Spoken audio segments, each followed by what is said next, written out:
नल जल योजना लग रहा है कि अब फेलियर योजना हो जाएगा। जब नल जल का काम चल रहा था उस समय ज़मीन नहीं मिल रहा था, तो आम पब्लिक को, आम जनता को कहा गया कि जो लोग नल जल में अपना ज़मीन देंगे उनको अनुरक्षक में बहाल किया जाएगा। आम आदमी, आम जनता नल जल में अपना भूमि योगदान किया। बिहार में लगभग 80-90% लोग निजी ज़मीन में नल जल लगा, तब जाकर यह नल जल धरातल पर उतरा आम जनता के सहयोग से। जो लोग ज़मीन दिया है वो अपनी सुरक्षा से ज़मीन नहीं दिया है, कोई ज़मींदार ज़मीन नहीं दिया है। यह ज़मीन जो दिया है वो गरीब आदमी ज़मीन दिया है। इसलिए ज़मीन दिया है कि उनको कहा गया था कि जो लोग ज़मीन देंगे उनके परिवार से एक आदमी को अनुरक्षक में बहाल किया जाएगा। ज़मीन वाले को अनुरक्षक में बहाल कर दिया गया।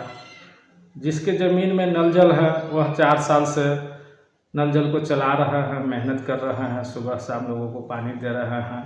टूट फूट होता है वो भी रिपेयरिंग करते हैं। सरकार ने इस काम को लिए, इस कार्य को लिए 24,000 रुपया मानदेय भेज दिया, 24,000 रुपया रिपेयरिंग का भेज दिया। लेकिन जिसके ज़मीन में नल जल है, जो नल जल चला रहा है, उसको पैसा नहीं दिया जा रहा है। पैसा नए वार्ड सदस्य के खाता में भेजा जा रहा है। जब अनुरक्षक भूमिदाता पैसे की मांग कर रहा है तो नए वार्ड सदस्य पैसे देने से इनकार कर रहा है कि यह पैसा मेरा है, यह पैसा हम नहीं देंगे। जब अधिकारियों से कहा जा रहा है तो अधिकारी कह रहा है कि जब आप ज़मीन निबंधन करेंगे तब आपको पैसा मिलेगा। तो जो ज़मीन निबंधन करेगा उसको पैसा मिलेगा, और जो निबंधन नहीं करेगा वह पैसा किसका होगा? क्या वह वार्ड सदस्य को पैसा हो जाएगा? यह पैसा कब का है? 15वीं वित्त आयोग का पैसा है। नया वार्ड सदस्य कब आया है?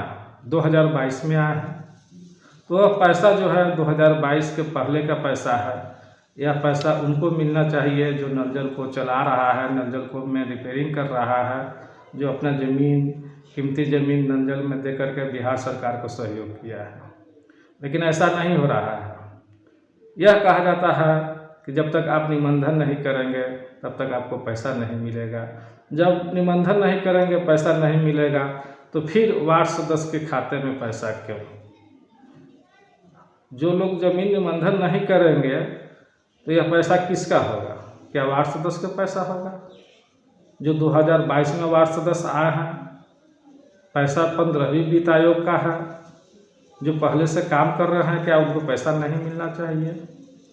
यह नल जल जो है इसी विवाद में फेलियर होता जा रहा है। क्या लगता है कि जो ज़मीन दिया है अगर उनको पैसा नहीं मिलेगा, काम करने वाले को पैसा नहीं मिलेगा, तो वह ज़मीन वाला क्या नल जल को चलाने देगा? वह नल जल चल पाएगा? इस पर सभी अधिकारी लोगों को गहन विचार करना चाहिए। और यह बिहार सरकार का ड्रीम प्रोजेक्ट जो नल जल योजना है, यह नल जल योजना कैसे सुचारू रूप से चले, इस पर विचार होना चाहिए। यह विवाद में जो विवाद हो रहा है, पैसा बिहार सरकार में भेज रहा है लेकिन नए वार्ड सदस्य के खाते पर पैसा डाल दिया जा रहा है। नए वार्ड सदस्य पैसा देने से इनकार कर रहा है, और पानी जो भी चल रहा है वो पानी लगता है कि अब बंद होने की कगार पर है।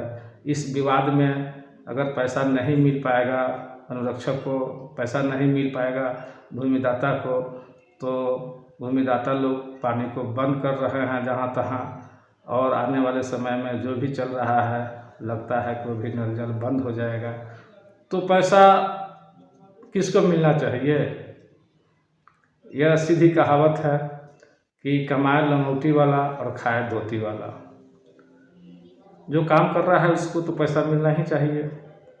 जो वार्ड सदस्य, कोई भी इलेक्शन, कोई भी नेता जब इलेक्शन लड़ता है तो अगर वह पहले से नौकरी में है तो वह नौकरी को रिजाइन देकर इलेक्शन लड़ता है।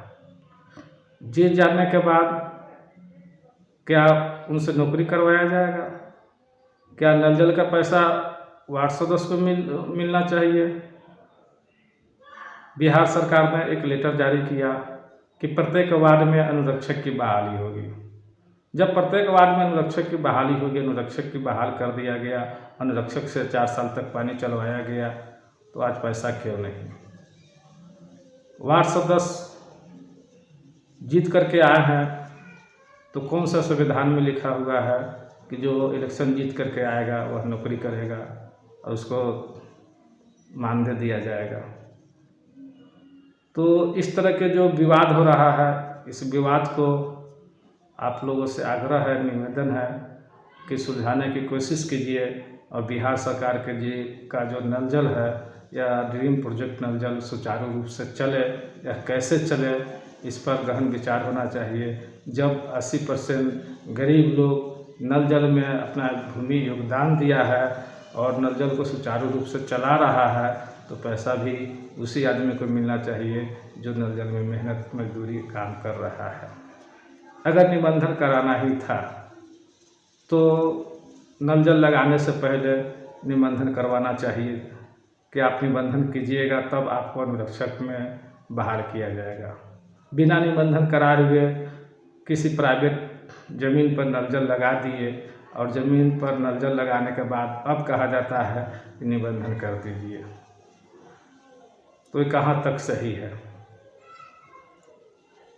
तो सभी अधिकारी लोगों से मैं आग्रह करना चाहूँगा, निवेदन करूँगा कि इस पर गहन विचार करते हुए जिनका भी ज़मीन नल जल में लिया गया है, यह 15वीं वित्त आयोग का रुपया है, नए वार्ड सदस्य पैसा देने से इनकार कर रहा है, यह पैसा जो है जो काम किया है उनको दिलवाया जाए, नहीं तो जो अनुरक्षक है उनके खाते पर पैसा भेजा जाए। ये नहीं कि जो ज़मीन निबंधन करेगा उसको पैसा मिलेगा और नहीं निबंधन करेगा तो पैसा वार्ड सदस्य का हो जाएगा, वार्ड सदस्य पैसा को खा जाएगा।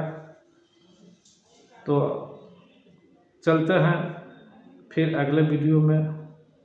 जो भी भाई मेरे वीडियो को अभी तक सब्सक्राइब नहीं किए हैं, इस तरह की जानकारी पाने के लिए चैनल को सब्सक्राइब कर ले, ताकि नल जल संबंधित हम बराबर वीडियो बनाते रहते हैं और आप लोगों तक जानकारी पहुंचाते रहते हैं। सभी ज़मींदाता और अनुरक्षक भाई से आग्रह है, निवेदन है कि आप लोग अपने हक और अधिकार के लिए संगठन को मजबूत कीजिए, एकजुट रहिए, ताकि आपका अधिकार जो है कोई ना। जब वो वार्ड सदस्य हार गए हैं तो अब वो प्रभार ही नहीं दे रहे हैं या उस योजना को चलने ही नहीं दे रहे हैं। तो कई जगह पर ऐसा होता है कि योजना बनी हुई है लेकिन जमीन के स्वामित्व के झगड़े में उस योजना का लाभ समाज को नहीं मिल रहा है। कई जगहों पर लोग ये भी बताते हैं कि जमीन इस लालच में लोगों ने दिया है या उनको इस लालच में उनसे जमीन लिया गया है कि आपके परिवार के किसी सदस्य को नौकरी दे दी जाएगी। अब वो लोग भी उस योजना को नहीं चलने दे रहे हैं कि भाई हमारे परिवार के जब तक आदमी को नौकरी नहीं मिलेगी तब तक हम इसको नहीं चलने देंगे।